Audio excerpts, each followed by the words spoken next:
think poetry, one of its advantages is that it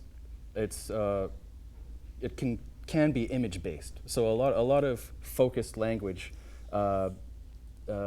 makes the mind, the senses focus on a particular image. And when you can sort of either literally represent that image in a visual medium like film or visual arts, that can be an easy translation. My poem is about a conflicted relationship. Basically, it's all falling apart. The two people are separated, and the speaker, who is the male, kind of based off of myself, is sort of alone in an apartment, and the setting is sort of painted that it's decomposing. It's all decrepit.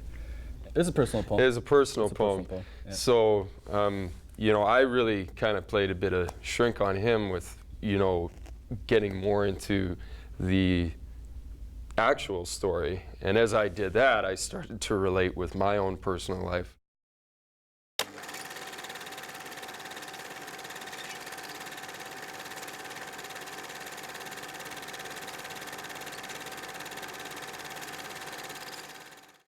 When the jam is fused from last month's mail, you'll have to put your shoulder to the door in order to turn the key. And when you pass through the dust of my body, let it fall upon your tongue and remember my taste, but be sure to spit. And when there's a smell, like the rotting corpse of Charles Bukowski coming from the kitchen, you just have to turn up your nose and simply ignore it. And when the cats are crawling across the floor, scraping the cracks for morsels of food, open the cupboard and spill the bag of Whiskas. And when the television is irradiating the living room with poisonous mediocrity, leave it on for Christ's sake, but turn down the volume. And when the plants have withered like bent war heroes who've long forgotten the endings to their best war stories and the weight of the rifle cradled in their arms, fuck 'em.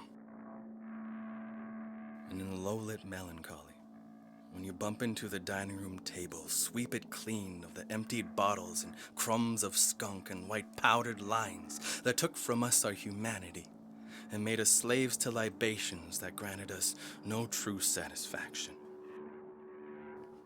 and when the walls are moaning like the lonely whore who solicits for free and weds the first John to pleasure her on his knees, Shush them. for both their sakes.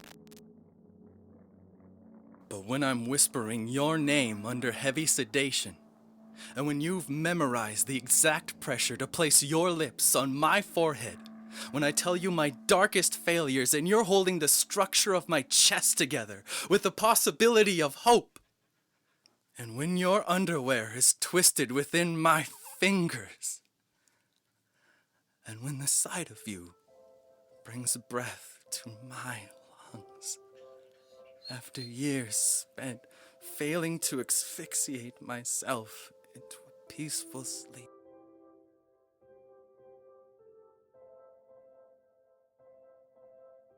you have to come get me. Otherwise, my eyes will roll back into my head like twin suns setting on the derelict walls of my mind. There will be no waking me. I'll sink into the sheets and drown.